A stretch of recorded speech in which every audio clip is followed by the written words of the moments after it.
If there was ever an appropriate name for a restaurant that serves as ground zero for this story, it's Tsunami.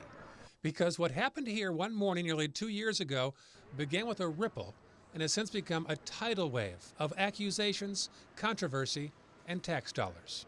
It was to be a routine merchants meeting about the growing downtown homeless issue. Among those in attendance, Commissioners Suzanne Atwell and Susan Chapman. When a group called Citizens for Sunshine found out about the elected officials both in the room together, they felt that was a violation of the Sunshine Law. They retained attorney Andrea Mogensen to sue the two commissioners. My client's quarrel with that is that it wasn't noticed to the public, wasn't open to the public, minutes weren't taken as is required by the Sunshine Law. According to the Florida Attorney General's website, the Sunshine Law applies to any gathering of two or more members of the same board to discuss some matter which will foreseeably come up before the board for action. Mogensen believes the homeless issue would be up for a vote at some point, and therefore one of the commissioners needed to leave the room. Well, early in the suit, my clients wanted to avoid a burden to the taxpayers. They really just wanted education and corrective activity. So they made an offer to both of the individual commissioners to drop the suit. I would waive my attorney's fees if they just made a $500 donation to a homeless charity and agreed that the conduct was violative of the Sunshine Law.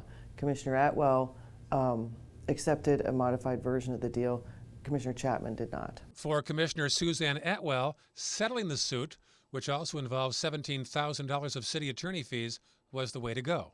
It could have been a Sunshine Law violation. Yes, it could have. I was not going to take that further on the backs of the taxpayers.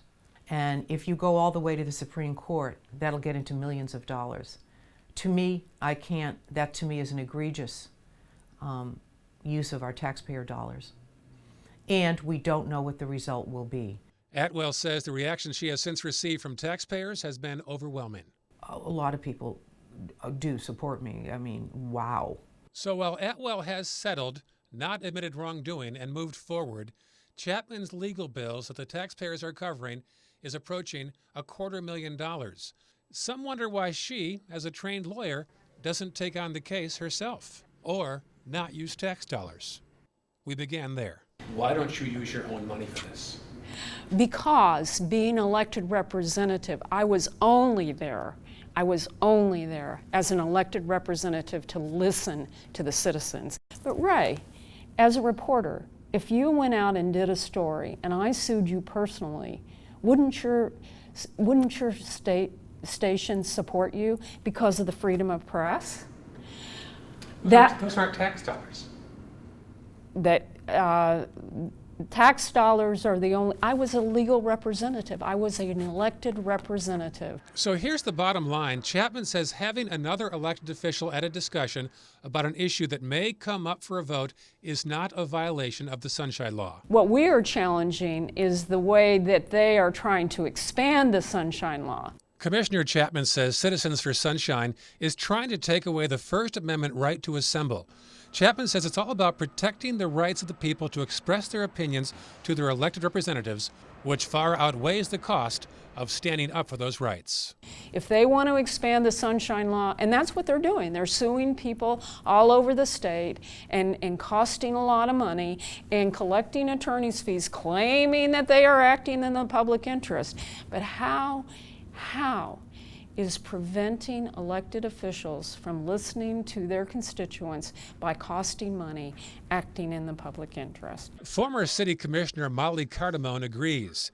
Even though Citizens for Sunshine offered to settle the case, she feels part of the group's motivation is to make money. I believe these lawsuits are money makers for an organization that does not seem to have a lot of standing, that has sued local governments all over Sarasota County and like organizations all over the state of Florida for attorney's fees. So even though this case has yet to go to trial, we'll offer each side a closing statement. I was there following the training, following the standard practice in the state of Florida. That's why this case needs to be defended. The Sunshine Law is inconvenient. There's no denying that, but it's inconvenient by design. The government is not a private entity. The government is responsible to the people, and that's a lot of people. And the Sunshine Law ensures that accountability. And if that's not the way you want to do business, don't run for office. Oh, and by the way, one last question for the two commissioners. How did you feel about Commissioner Atwell settling months ago? I can understand why she wouldn't take the risk. She's a trained psychologist. She's not a trained lawyer. Do you think she's making a big mistake? I'm not going to characterize her.